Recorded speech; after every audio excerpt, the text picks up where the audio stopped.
Y'all beware of who you partner with, because God is showing me a lot during my journey. When I say ever since I've been on my homelessness journey, I just run across a lot of black women who don't want to see other black women win. Starting at Ford Motors with my former manager that I made videos about. Sweet Green in Atlanta, that manager, the black woman, tried to get me fired during a job transfer just because I was moving to another state. And I just didn't help her through her crisis anymore, her depression. People will feed off of your good, happy energy when they are not happy. These people who we call narcissists. I recently partnered up with Women's Connection, Monique Davis. Anybody seen my city council speech that I spoke on live TV in Houston? See that I've opened up doors for her as well in that speech. Although I had just literally met this woman, didn't know much about her at all, I still try to put her business out there to help her. In return, it opened up doors for both of us. That same day at the city council meeting, she went and told all her family and friends that we were only downtown to go to a park. She didn't tell them that I just said my speech and that I did a really good job on live TV. She told her close ones that we were only down there to be at a park. Not only that, when I opened up doors for her that day, she wasted no time in calling one of her personal friends, telling her friends, girl, me and you got to go to the city council meeting to make sure we go ask for some funds, and use my moment to come up to her nonprofit. And God is just exposing this woman. I had already had doubts because the hotel that we're staying in, they are really nice people. They just took over for another company, so they're new, trying to get this hotel intact and to fix it up the best they can, which is not a bad hotel. But I watched her. The first day of me moving in, accused the housekeeping for stealing earrings that her daughter had the whole time. Then she reported the hotel for roaches, rats, and saying that it's in a horrible condition, just putting a bad rep on their name when her credit card had, I guess, been charged $100 for something. She accused the workers at the hotel from stealing from her. And I'm like, I don't think that's the case. Maybe you should ask your daughter. Did she use the credit card? My daughter wouldn't dare. My daughter wouldn't dare. Just like she accused them housekeepers of stealing them earrings her daughter had the whole time. She accused the hotel of stealing from her card the whole time. It came from a girl in the house that her daughter run. That person stole the card. And she put a bad review on this hotel. I had to go behind her back to tell the hotel how much we appreciate them, we love them, and even try to get her to give the woman the fundraiser earrings from Kendra Scott that she got, and invite her to the Kendra Scott fundraiser. Another thing about the fundraisers, she will make flyers, put dates on them, make it really cute, ask people for money, but she don't get out here and do the work. She has never threw a fundraiser. We had a kids giveaway, flop.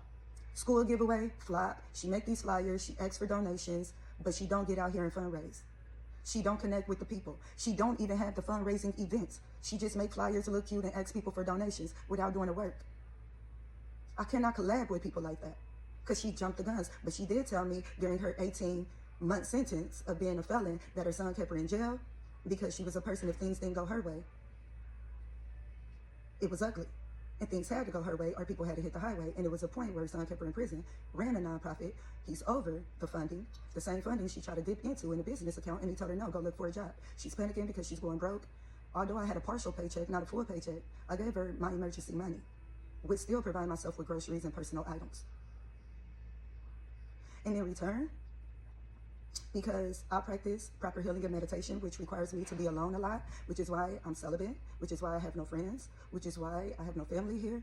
I have to be alone a lot of the time to get confirmation and downloads from God to know my next move. And although my soul was just kicking for me to get out of there and praying, God, please, I'm ready to face any adversity. I know I got to face an ugly challenge to get a blessing. I'm ready to get away from this woman. I don't trust her around my food. I don't trust her around my personal things while I'm at work. I don't trust her because at this time yesterday, she tried to make me go to work 2 hours early. She forgot. She told me her appointments was at 3 p.m. and 4:30 p.m. and that she was going to cancel one.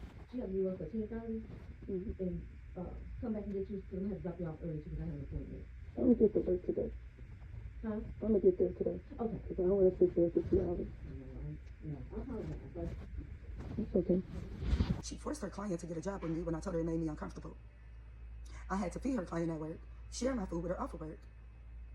I went on a day to just spend with myself, go to the park, meditate, did a 2-mile walk. She's blowing me up. Where you at? Where you at? What park did you go to? I want you to sit in the living room with me and talk to me. No, you want to accept the extroverted parts of me, but you don't want to accept the introverted parts of me that need isolation.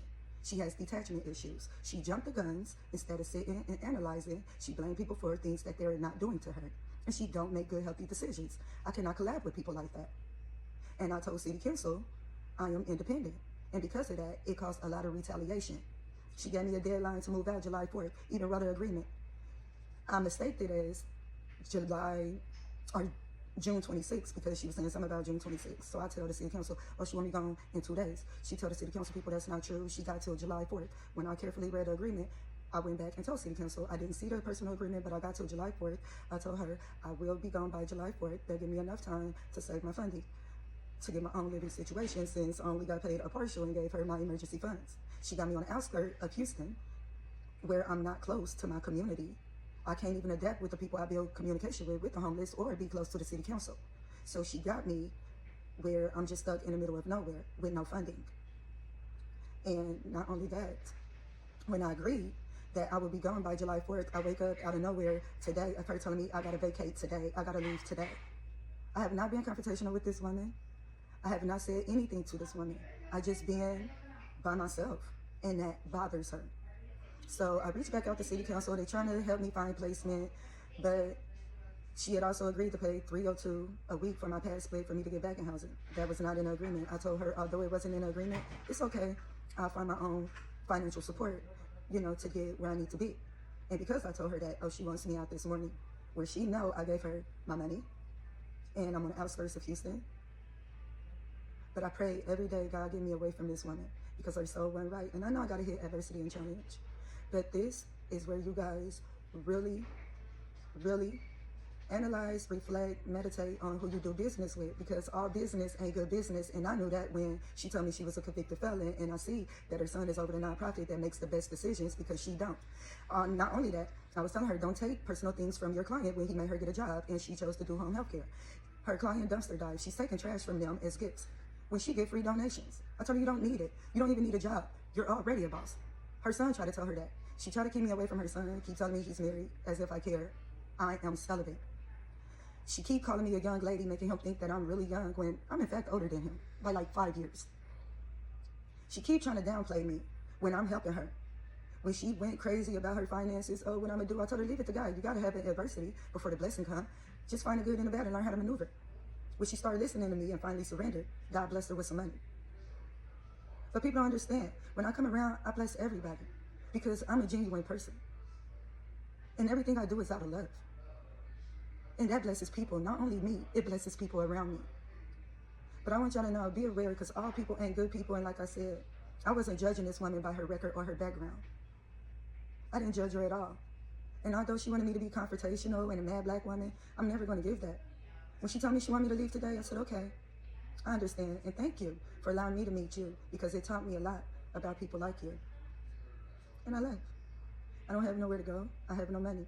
If you guys want to donate to my Cash App at Jocelyn Lewis, please do, or email me. I am turning the notifications off on my comments, because right now I am really emotional, and I just cannot take like any attackful comments right now. But if you want to help me, please help me by donating to Jocelyn Lewis, my Cash App, and I kindly thank you. But always remember, we got to go through adversity like this. God gonna test us in a moment of fire to see how tall we gonna stand with our heads in the clouds. We're in the unknown. We don't know what's next. I always cry and panic, but today I'm just so happy to get away from her. She's been trying to control me and retaliate and just turn me into a bitter woman, and I'm not. I have my sanity sleeping outside before a person think that they can control who I am as a woman. Well, I love y'all, and see you later. If a quick update, I did get somewhere to stay. It's not where I want to be, but I have no complaints. I'm grateful that it's somewhere that it's better than staying on the streets. And I am very grateful that Monique's son forced her to get this domestic violence victim that she was panicking and did not want to get, but was forced to get, because I was low in the dishwasher. She was eating all my vegan food until I had no food. Then she'd cook her own food. I just became her own personal control pet. And this girl right here saved my life. I thank God for that victim, because now I was able to pray to really get out of there, go into isolation, and be led where I'm supposed to be. And she is also led to do what she's supposed to do in her nonprofit. So make sure y'all be aware of those in these organizations, because even the devil wear Prada, and I done met plenty of them.